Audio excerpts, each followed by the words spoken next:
Avrupa eğitimleri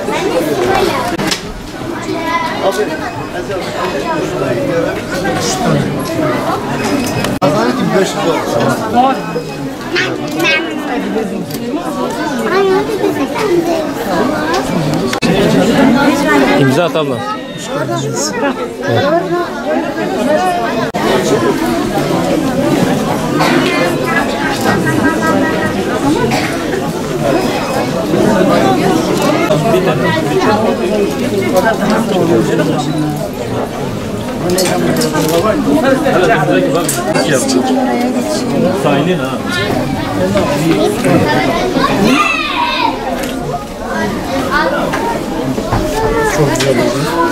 Avrupa Yetim Evi olarak bu kışta yetim ve ihtiyaç sahibi çocuklarımızın yanında olmaya devam ediyoruz.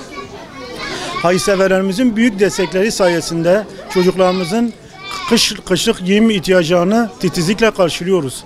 Ekiplerimiz sahada her bir çocuğumuz montundan montuna kadar tüm ihtiyacını özenle teslim ediyorlar. Bu çalışmanın asıl mimarı, gönlünü ve imkanı yetimlere açan hayırseverlerimizdir. Onların katkıları sayesinde yüzlerce çocuğumuz soğuktan korunuyor, kışı güvenle geçiriyorlar. Her bir destek bir çocuğun yüreğine umut ve sıcaklık oluyor.